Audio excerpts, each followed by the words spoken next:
Hello everyone, welcome to today's video. Today we're going to talk about the Shang Chi movie. I already seen the movie and now I'm going to give you what I think about the movie. I just have to say, Marvel, you need to calm down. If you're going to keep giving us movie like this, my entire top 10 list of movies is going to end up nothing but Marvel movies. Okay, but all seriousness aside, I really feel like Shang-Chi was a great movie. I feel like it was one of the best MCU movies. Actually, I feel like it was the best MCU movies. And I'm gonna tell why I think that. I'm gonna mostly talk about the characters. A little bit about the story, but mostly about the characters. I'm gonna try to spoil as less as possible, but I just want to warn you that there might be some spoiler. So this is your spoiler alert, and with that out of the way, let's get started. First off, I want to talk about the story. The story of a young boy who trying to not be his father after their mother died. He is something I can understand. He wants to be a better person and he doesn't want to have his father's life affect him or become what his father is. And again, I can understand that because just because you have a bad father doesn't mean you have to become them, and that is really understandable. And the story sees the character really doing everything he can to not become his father. You really understand where he come from, and that is something that is really great. Next thing I'm gonna talk about is Shang-Chi himself. The thing I like about Shang-Chi is that he isn't like every other MCU hero. MCU has a tendency to start the hero as a asshole or something. Tony Stark, Thor, Doctor Strange, Ant-Man. Mostly of the MCU heroes didn't directly start out as good people, but to some extent Shang-Chi did start out as a good person. I know that he killed the man who murdered his mother, but he has regret about that.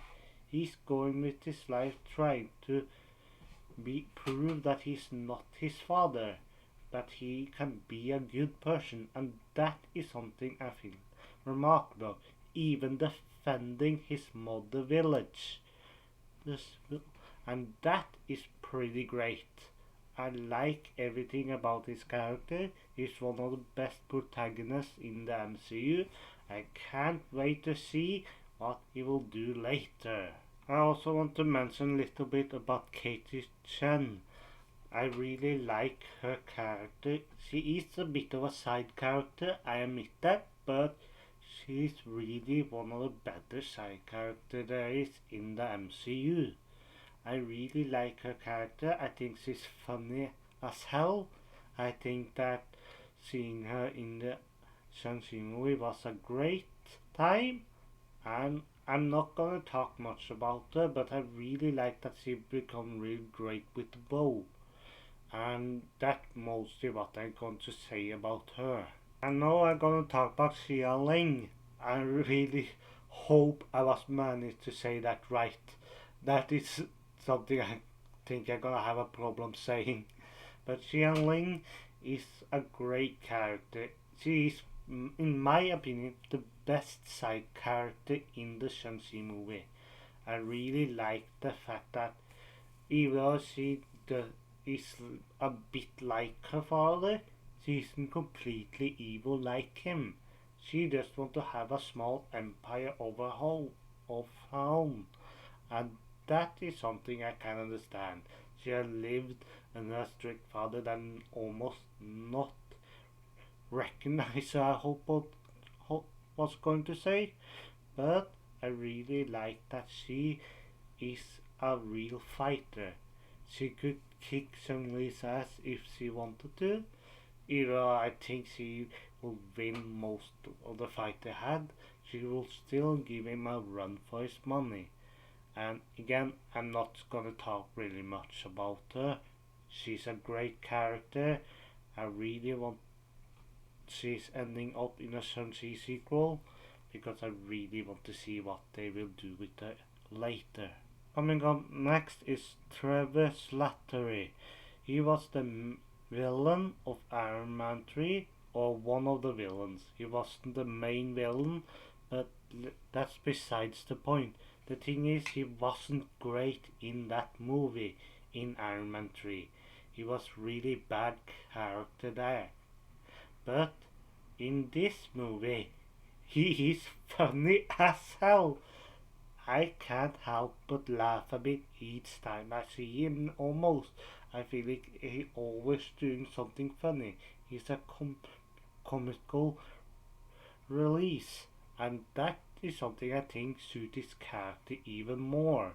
I really like that they found a use for him in this movie.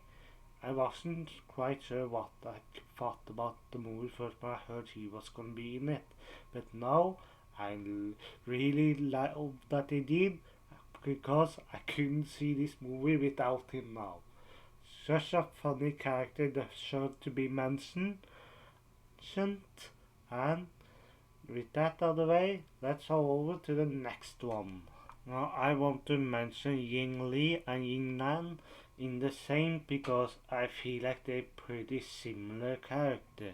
I feel like the biggest difference between those two characters is that Xiangling was a mother, but besides that I feel like they're pretty similar character. They're great family members, and Shang Chi and his sister really needed them. Their mother was a great mother, but when she's died and they finally meet the aunt, she's a great aunt to them. And that's mostly what I'm going to say. I like their characters. I feel like it was sad that Yin Li died. I really hope that Yin Nan is showing up in Shang-Chi too. Now let's hop over to the father of the year, and with that I mean maybe the worst parent in the MCU. Okay, he's not the worst. You both know that's his ego. But I like that Mandarin or Wu Wansu, or however you pronounce that. I like the fact that his character is not a great father. He's a terrible father, and mostly the things he do out of the love of his wife. And again, I can understand that love is a powerful thing, but you don't let that go out over your shoulder when that love die. And that is exactly what he did. He he's understandable. He's in pain, but again, you can't agree that he takes it out on his kid, turning his son into a killer.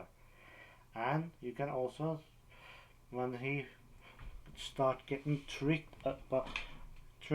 into believing that he can rescue his wife, he doesn't hesitate to do it.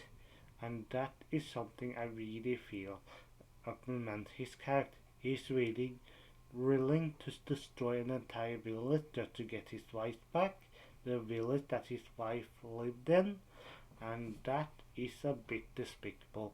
But what I feel like gave his character the most development is that he had a turning point. Spoiler alert, but Mandarin dies in this movie. He ends up giving his, not really giving his life, but giving his 10 ring to Shang-Chi after getting his soul sucked, while he's getting soul sucked. And that is a really great turning point. He regret how he treated his son and daughter, and now he knows he can't make it right. He can make amends with that, but he can't really make up for all the year that he really wasn't there for them. And he understands that. And that is what I feel making out one of the better MCU villains. Now the last thing I want to talk about is the Great Protector, and I'm not gonna talk much about him, but I really think that when they shown the Great Protector, I really feel like there was a great moment that was foreshadowed throughout the movie once we learned about him. And I'm not gonna say much about him, not other than I really hope that he show up in the next Shang Chi movie. And that's really it for the Great Protector. I'm not gonna talk much more about that. And that's it for this video. Do you agree with me that Shang-Chi was a great movie, or do you disagree with me? Let me know in the comment section down below, and if you like, share, subscribe. I'll see you guys next time!